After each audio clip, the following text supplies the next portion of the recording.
एक बार एक लड़की मिली मुझे टैक्सी में, मैं कॉलेज आ रहा था। मैंने उससे कहा कि पॉलिटेक्निक कर रही हो, इसकी ड्रेस देख। बोल रही हाँ। कहा कि अच्छा कौन से कॉलेज से? Government polytechnic college Jhansi. मैं कहा मैं भी वहीं से कर रहा हूँ। उससे पूछा सेकेंड ईयर? अरे नहीं फर्स्ट ईयर है। मेरा भी फर्स्ट ईयर था।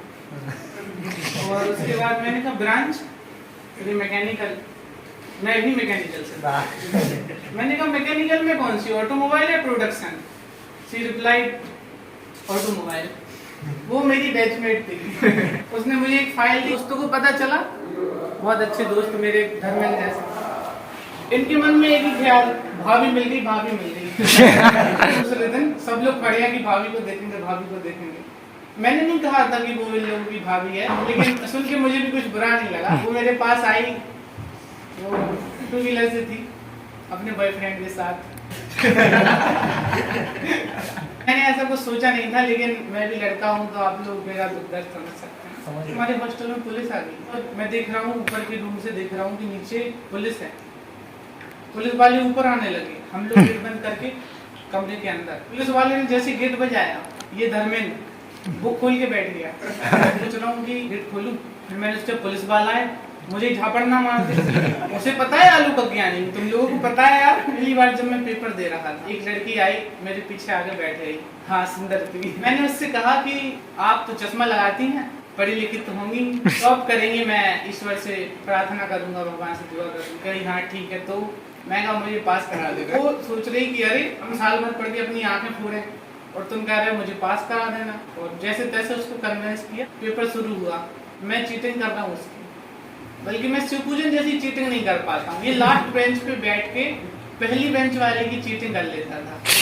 अब किसकी करता था वो सब समझ रहे होंगे, वो मैं नहीं बताऊंगा। मैंने उससे कहा डबल ब्लू पेन है?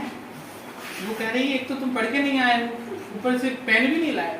उसने मुझे पेन दिया, मैंने कहा मेरे पास पेन है, मैं बस पूछ रहा था कि डबल ब्लू पेन है, अगर नहीं है तो लाया करो, कोई नहीं देता एग्जाम, मैं भी नहीं दूंगा।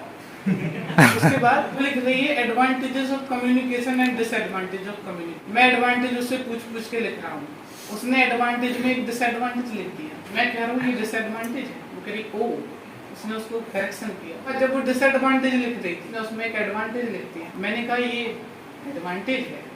कह रही जब तुम्हें सब पता है कॉपी क्यों कर रहे हो? और मैं ये बात दावे से कह सकता हूँ कि मेरे कम्युनिकेशन स्किल में उससे ज्यादा नंबर आए होंगे। एक बार क्या हुआ, मैं प्रैक्टिकल देने गया, उसी दिन मेरे दोस्त को पुलिस पकड़ ले गई। मैं प्रैक्टिकल दे के आ गया, साइन कर रहे हैं, अंदर जा रहे हैं सब बंदे। अब दोस्त कह रहे हैं यार वो तो है नहीं, प्रैक्टिकल मिस हो जाएगा, तू दे दे उसका प्रैक्टिकल। मैंने उसके सिग्नेचर कर दिए। मैं डर रहा था कि पहचान लेंगे, दोबारा आ गया वो बंदा, आ गया। मैं मुझसे कह रही तुम कहाँ थे? कह मैम मेरा प्रैक्टिकल है, मैं थोड़ा लेट हो गया। मैम ने कहा सिग्नेचर किए? कह नहीं। मैं कह रहा हूँ आर्यन कर दिए हैं तूने सिग्नेचर, क्योंकि मैं कर चुका था। एक लड़की मुझे बहुत अच्छी लगती थी, मैं आकांक्षा का नाम नहीं लूंगा। एक दिन हम लोगों ने सिलेक्ट कर लिया, ये बंदी मेरी, ये बंदी मेरी, तो सारी बंदियां सिलेक्ट कर ली, मैंने भी सिलेक्ट कर लिया था। क्यों धर्मेंद्र? पता चला 2-3 लड़के उसको सिलेक्ट कर चुके हैं। और एक मेरे दोस्त ने उसे प्रपोज किया, उसकी स्कूटी के आगे साइकिल लगा के। आप लोग अंदाजा लगा सकते हैं कैसा सीन रहा होगा। और ये प्रपोज करने का ढंग उसका, मैंने पहली बार देखा कि कोई ऐसे भी प्रपोज कर सकता। उसके पास जाके कहता है सुनो तुम मुझसे प्यार करोगी? प्यार करोगी? ऐसे कौन प्रपोज करता है? और उसने मना कर दिया। मुझे बहुत खुशी हुई इस बात की। सामने भी है। और किस लड़के ने प्रपोज किया था? दोस्त है मेरा, इसलिए मैं राहुल का भी नाम नहीं लूंगा। राहुल मैंने नाम नहीं लिया है तेरा, दोस्ती निभा रहा हूँ मैं भी। कॉलेज डेली नहीं जाता था, पहले मैं डेली जा रहा था शुरू के 1 हफ्ते। मैं सोमवार से शनिवार लगातार कॉलेज गया, क्योंकि स्कूल की आदतें छूटी नहीं थी पहले से डेली जाने वाली। एक बंदा आया मुझसे शनिवार, तू तो सोमवार को भी आया था? मैंने कहा हाँ। तू रोज आ रहा है क्या? अबे तू नहीं वो नहीं बोलूंगा। उसने मुझे एक गाली दी थी। उस दिन से मैंने कॉलेज जाना बंद कर दिया। मुझे कुछ पता ही नहीं कॉलेज के बारे में, मैंने कॉलेज लाइफ जी ही नहीं है। मैं कॉलेज जाता था उन कामों के लिए जो मेरे बिना नहीं हो पाते थे। जैसे कि पेपर देना, प्रैक्टिकल देना, एडमिट कार्ड लेना, और स्कॉलरशिप का फॉर्म भी हम तब सबमिट कर देते जब हम सीधा फाइनल प्रिंट मार के लाते थे। उसके बाद सर कहते थे ये गलत है, ठीक है आ जाएगा। क्योंकि ईश्वर है। एक दोस्त के रूम गया, मैं कहा अकेले जा रहा हूँ। उस दिन मुझे पता चला कि एक दिन पहले लड़ाई हुई है। कैसे पता चला?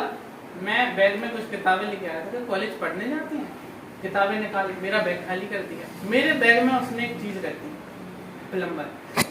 कह रहा कल लड़ाई हुई थी। मैंने कहा तो लड़ाइयाँ होती रहती हैं, व्हाट्स अ बिग डील यार, छोटी सी बात है। फिर उसने अपनी टी शर्ट उतारी, उसने मुझे निशान दिखाया। इसकी पीठ हरी नीली पड़ी थी। फिर दूसरे ने टी शर्ट उतारी, मैं उनका नाम नहीं ले रहा हूँ, इस बार मैं सच में नहीं ले रहा हूँ। उन्होंने पीठ दिखाई, मैंने कहा भाई इसे लड़ाई नहीं कहते हैं, इसे कहते हैं हम पिटे हैं। उसके बाद मैं कॉलेज गया और उसके आगे की दर्दनाक वारदात बता नहीं सकता हूँ, क्योंकि मैं अभी अपनी टी शर्ट उतारूँ अच्छा नहीं लगेगा। वहाँ कुछ निशान अभी भी नहीं गए। अभी भी है मेरे पास। पेपर खत्म हो गया, फिर भी सर जाने नहीं दे रहे हैं। मैंने सर से कहा सर मुझे प्यास लगी है, मैं पानी पिया हूँ। मैं नहीं कहता था मे आई गो टू ड्रिंक वाटर। हाँ, क्योंकि जल्दी जल्दी में बचपन में एक बार मे आई गो टू ड्रिंक टॉयलेट। मैं पानी पीने गया, थोड़ी देर में मैं लौट के 5 मिनट बैठ के मैंने सर से कहा कि सर मैं कुछ देर पहले पानी पीने गया, मुझे नहीं मिला सर। नहीं मिला मतलब? मैंने कहा सर मुझे पता नहीं है कि पानी कहाँ पर है। तीसरी साल है मेरे कॉलेज, मुझे ये नहीं पता है कि कॉलेज में पानी कहाँ होता है। ये जो सर है ना, जब कोई ऐसा काम पड़ जाए जो उनके बिना होना ही नहीं है, तो वो ऐसा लगता है जैसे कि मैं किसी कोर्ट रूम में हूँ, मैं वकीलों के चक्कर काट रहा हूँ। स्कॉलरशिप का फॉर्म भरना, सबमिट करना इतना मुश्किल था जैसे मैंने किसी का खून कर दिया हो और मैं कागज इकट्ठे कर रहा हूँ अपनी बेगुनाही के। तो इस तरह से कॉलेज में ये सारी चीज़ें होती रहें और हम लोग झेलते रहे। और मेरा मुंह देख के आप समझ सकते हैं मैं कितना झिला हुआ व्यक्ति हूँ।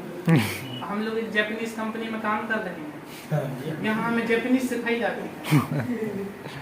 यहाँ हमें गुड मॉर्निंग और हेलो की जगह सिखा रहे हैं ओहायो गोजाइमास। और हम भूल रहे हैं।